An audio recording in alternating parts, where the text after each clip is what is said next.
All right, so today I want to talk about why it's actually good to post your bad takes on the internet and publish them online.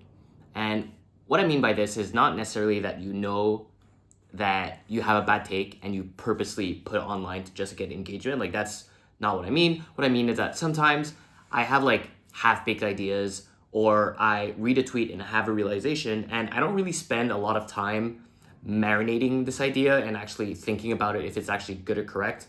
And instead, I would just like write a tweet about it, or I would post a video on it and just like, brainstorm on that idea while I'm speaking on video. And I think there's two main reasons why you want to do this. The first one is probably more on the content side, where I feel that posting wrong takes actually creates a lot more engagement with people, and that's just because people like to correct you. People like being right online. So whenever they see a purposely wrong take, or what people think is a really wrong take, they're gonna take the time to go into your post, comment, and tell you why you're actually wrong. And you're gonna have a lot more engagement that way. So what I'm saying is that you should purposely, put out something that's wrong. It's more so that if you do put out something online and it turns out wrong, then first of all, you're gonna know very quickly. But second of all, it's gonna create a lot of engagement because a lot of people are gonna comment on it.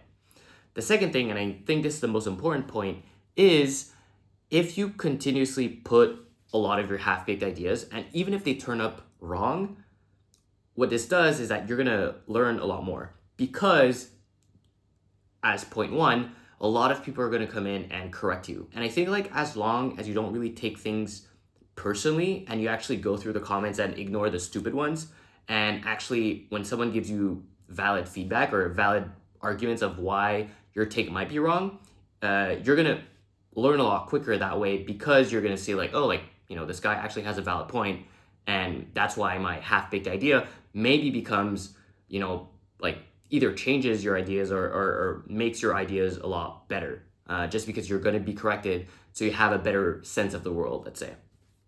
And the reason why I thought about this is because an earlier video that I made, which was, I think the title was Why Meditation is Bad, and that actually came from me reading a tweet talking about meditation, and I had that realization that like, oh, like I think if you push meditation to its max, it might be bad. And I posted about it, and I had two comments, one from my brother who really disagreed with my take, and another one from someone else who also is very into meditation, and he said, actually I think like the way that you describe meditation is more like a Western version of meditation, versus like in the East, meditation is seen as something different. It's more of like being in reality.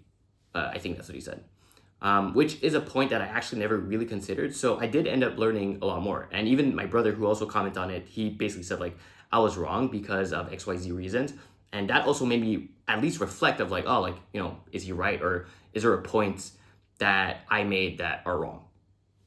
So yeah, so I think honestly, the main reason why you want to publish your half-baked ideas is because you get to learn a lot more that way, and you learn a lot quicker because people are going to correct you.